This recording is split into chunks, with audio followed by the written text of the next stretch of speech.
উল্টো বিপদে পড়েছেন বাংলাদেশের অন্তর্বর্তী সরকার প্রধান উপদেষ্টা ডক্টর মোহাম্মদ ইউনূস ও তার কিংস পার্টি এনসিপি। ২রা জুন ২৬টি রাজনৈতিক দলকে বৈঠকে ডেকে নির্বাচন ইস্যুতে নিজেদের বিপদ আবারও বাড়িয়েছেন। বৈঠকে অংশ নেওয়া ৩২টি রাজনৈতিক দলের মধ্যে কথা বলেছে ২৬টি দল, যার মধ্যে ২৩টি দলই চলতি বছরের ডিসেম্বরের মধ্যে নির্বাচন চেয়েছে। ফলে নির্বাচন নিয়ে নানা কূটকৌশলে আরো এক দফা ব্যাক ফুটে চলে গেল ডক্টর ইউনূস। তবে সূত্রগুলো বলছে এই চাপ কাটানোর কৌশলও ঠিক করে রেখেছে ইউনূস বাহিনী। ধাপে ধাপে ৪টি ইস্যুতে রাজনীতির মাঠ নিজেদের দখলে রাখবে তারা। চেষ্টা করা হবে ডিসেম্বরের মধ্যে নির্বাচন চাওয়া দলগুলোর মধ্যে বিভেদ তৈরি করার। নিজের পদত্যাগের রব তুলে দিয়ে রাজনৈতিক দলগুলোর সাথে বৈঠক করেন। তা দিয়ে সাময়িকভাবে পরিস্থিতি সামাল দিয়ে যান জাপানে। সেখানে বসে ডিসেম্বরে নির্বাচন চাওয়ার জন্য শুধু বিএনপিকে দোষ দেন। এতে ক্ষেপে যায় দেশের অনেকগুলো রাজনৈতিক দল। এমন পরিস্থিতিতে সংস্কার নিয়ে জাতীয় ঐকমত্য কমিশনের সাথে রাজনৈতিক দলগুলোর দ্বিতীয় দফা বৈঠক হয় ২রা জুন।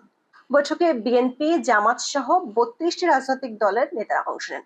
বৈঠক সূত্রে জানা গেছে, বৈঠকের সংস্কারের চেয়ে নির্বাচনের বিষয়ে বেশি আলোচনায় আগ্রহী ছিল রাজনৈতিক দলের নেতারা। বিশেষ করে ডিসেম্বরের মধ্যে নির্বাচন অনুষ্ঠানের বিষয়ে সরকারকে বেশিরভাগ রাজনৈতিক দল চাপ দেয়। বৈঠকে অংশ নিয়েছে ৩২টি রাজনৈতিক দল। এর মধ্যে ২৬টি দলের প্রতিনিধি বক্তব্য রাখেন, যার মধ্যে ২৩টি দল ডিসেম্বরের মধ্যে নির্বাচন কেন হবে না তা জানতে চায়। বাকি ৩টি দলের মধ্যে খেলাফত মজলিস জুনের মধ্যে নির্বাচন চেয়েছে, তবে সেটি ডিসেম্বর থেকে জুনের মধ্যে কোন মাসে করা হবে তা সুনির্দিষ্ট করতে বলেছেন। একটি দল জানুয়ারি ফেব্রুয়ারির মধ্যে নির্বাচন চেয়েছে, আরেকটি দল আগামী ৫ই আগস্ট তফসিল ঘোষণা করতে বলেছে। বৈঠকে অংশ নেওয়া একাধিক রাজনীতিবিদদের সাথে কথা বলে জানা গেছে, ডক্টর ইউনূস বৈঠকের শুরুতে আবেগ ঘন বক্তব্য দিয়েছিলেন, কিন্তু রাজনৈতিক দলগুলো এভাবে এক সুরে কথা বলবে সেটি তার ধারণার মধ্যে ছিল না। বৈঠকে রাজনৈতিক নেতারা ঐকমত্য কমিশনের কাজের অগ্রগতি নিয়ে হতাশার কথা জানান। তারা ঐকমত্য কমিশনের সহসভাপতির কাছে জানতে চান কেন তাদের কাজে এমন ধীরগতি, এতদিনেও কেন কোন দল কোন সংস্কারে রাজি তার তালিকা তৈরি হয়নি। বৈঠকে একের পর এক প্রতিটি দল ডিসেম্বরের মধ্যে নির্বাচন অনুষ্ঠানের দাবির কথা তুলে ধরেন। এক পর্যায়ে বিএনপির সালাউদ্দিন আহমেদ কেন ডিসেম্বরের মধ্যে নির্বাচন দেওয়া হবে না তার একটি যৌক্তিক কারণ জানতে চান। এ সময় ঐকমত্য কমিশনের সহসভাপতি ডক্টর আলী রিয়াজ বলেন, সংস্কার বিষয়ে জাতীয় সনদের ভিত্তিতে নির্বাচন দিতে চায় সরকার। তখন রাজনৈতিক নেতারা বলেন, সংবিধান সংস্কার ছাড়া বাকি সব বিষয় নির্বাহী আদেশে করা সম্ভব, সেটির জন্য ১০ মাস লাগে না। বাম দলের এক নেতা বৈঠকে জানতে চান, জাপান গিয়ে ডক্টর ইউনূস কেন সত্যের অপলাপ করেছেন। সূত্রগুলো বলছে, নির্বাচনের দিনক্ষণ ইস্যু নিয়ে এক পর্যায়ে বৈঠকে চাপিয়ে পড়েন ডক্টর ইউনূস। তাছাড়া সংস্কার, রাখাইন করিডোর এবং চট্টগ্রাম বন্দর ইস্যুতে রাজনৈতিক দল ও সেনাবাহিনীর সাথে বিরোধ তৈরির জন্য সরকারকে দোষারোপ করা হয়।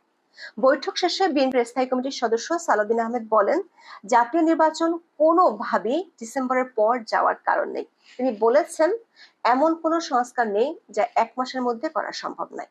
বিএনপির পক্ষ থেকে বৈঠকে স্পষ্টভাবে বলে দেওয়া হয়েছে, সংবিধান সংস্কার বর্তমান অন্তর্বর্তী সরকারের পক্ষে করা সম্ভব নয়। সংবিধান ছাড়া বাকি সংস্কারগুলো নির্বাহী আদেশের মাধ্যমে ১ মাসের মধ্যে করা সম্ভব।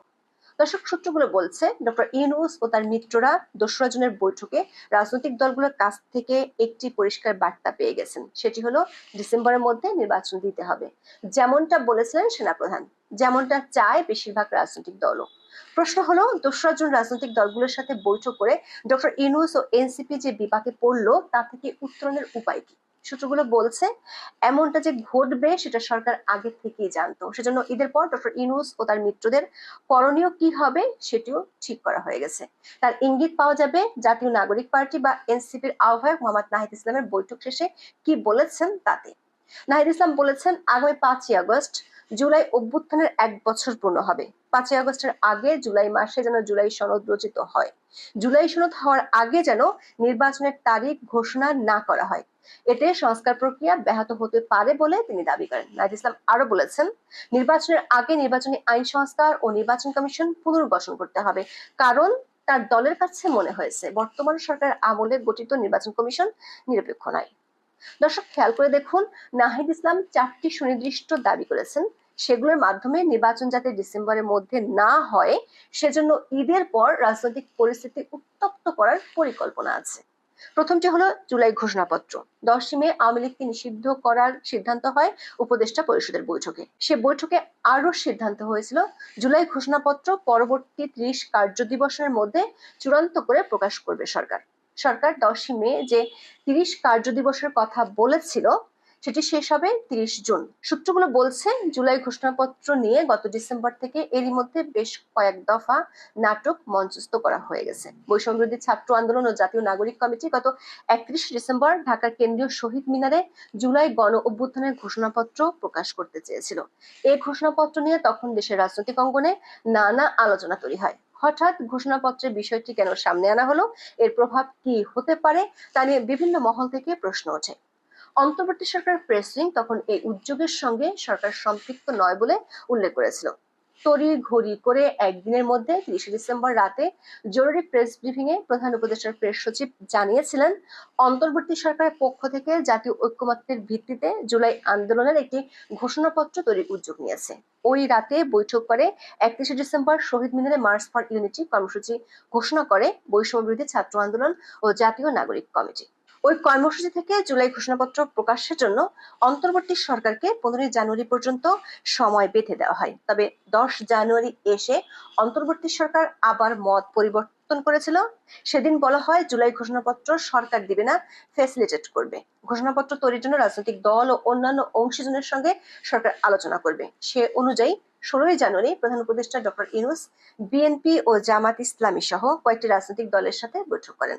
সে বৈঠকে জুলাই ঘোষণাপত্রের একটি খসড়া তুলে ধরা হয়। বিএনপি সহ একাধিক রাজনৈতিক দলের নেতারা বলছেন, গত 16 জানুয়ারি প্রধান উপদেষ্টা যে সর্বদলীয় বৈঠক হয়েছে বলে দাবি করেছিলেন সেটি ছিল একটি আইওয়াস। ওখানে জুলাই ঘোষণাপত্র নিয়ে কোনো ঐকমত্য হয়নি বলে সরকারের পক্ষ থেকে 23 জানুয়ারি পর্যন্ত সময় দেওয়া হয়েছিল খসড়া নিয়ে মতামত দেওয়ার জন্য। রাজনৈতিক দলের নেতারা বলছেন, জুলাই ঘোষণাপত্রের 72-এর সংবিধান স্বাধীনতা শহীদ ও মুক্তিযুদ্ধে অংশগ্রহণকারীদের প্রত্যাশার প্রতিফলনে ব্যর্থ হয়েছিল। বাক্যটি নিয়ে বেশিরভাগ দলের আপত্তি আছে। কেননা মুক্তিযুদ্ধে শহীদ ও মুক্তিযুদ্ধে অংশগ্রহণকারীদের আশা আকাঙ্ক্ষার প্রতিফলন 72-এর সংবিধানে ছিল। পরে ওই সংবিধানকে সংশোধন করা হয়েছে, যেটি 72-এর সংবিধানের সমস্যা নয়, সমস্যা রাজনৈতিক দলগুলোর পক্ষ থেকে আরেকটি বড় প্রশ্ন তোলা হয়েছে। সেটি হলো, এর নাম দেওয়া হয়েছে প্রোক্লেমেশন অফ জুলাই রেভলিউশন বা জুলাই বিপ্লবের ঘোষণাপত্র। কিন্তু বিএনপি সহ আরো একাধিক রাজনৈতিক দল যারা জুলাই অভ্যুত্থানে সক্রিয় ছিল, তারা এই অভ্যুত্থান বা আন্দোলনকে বিপ্লব বলে মনে করে না। বিএনপি সহ কয়েকটি সমমনা দল গত জানুয়ারি ফেব্রুয়ারিতে বৈঠক করে বিষয়টি সরকারকে জানিয়ে দিয়েছে। সূত্রগুলো বলছে, ঈদের পর এই বিভেদকে সামনে এনে সরকার সময়ক্ষেপণ করতে চায়। ঈদের পর বিএনপি ও সমমনা দলগুলো ডিসেম্বরের মধ্যে নির্বাচনের দাবিতে মাঠে নামবে। তখন সরকার সমর্থক কিংস পার্টি এনসিপি ও বৈষম্য বিরোধীরা দাবি তুলবে জুলাই ঘোষণাপত্রের। তখন সরকারের পক্ষ থেকে বিএনপি ও সমমনা দলগুলোর ওপর দোষ চাপাবে সরকার। সূত্রগুলো বলছে, এ নিয়ে শুধু মাঠের রাজনীতি নয়, সামাজিক মাধ্যমেও প্রচার এবং অপপ্রচার চালানোর পরিকল্পনা আছে সরকারের বাহিনীটির। জুলাই ঘোষণাপত্রের আন্দোলন ঝিমিয়ে পড়লে সামনে আনা হবে জুলাই সনদের ইস্যু। জুলাই সনদ হলো সংস্কার ইস্যুতে জাতীয় ঐক্যমত্যের সনদ। নাহিদ ইসলাম বলেছেন, জুলাইয়ের মধ্যে জুলাই সনদ ঘোষণা করতে হবে। দর্শক, এটি নতুন কিছু নয়, বরং সরকারও যে তেমনটি চায় তা আগেই পরিষ্কার হয়ে গেছে ঐক্যমত্য কমিশনের সহসভাপতির কথায়। গত 26 মে তিনি বলেছেন, জুলাইয়ের মধ্যে জুলাই সনদ প্রকাশ করা হবে। কিন্তু খেয়াল করে দেখুন, বিএনপি সংবিধান সংস্কার পার্লামেন্ট ছাড়া সম্ভব নয় বলে জানিয়ে দিয়েছে। অথচ সরকার, এনসিপি ও জামাত চায় জুলাই সনদের মাধ্যমে সংবিধান বাতিল করে নতুন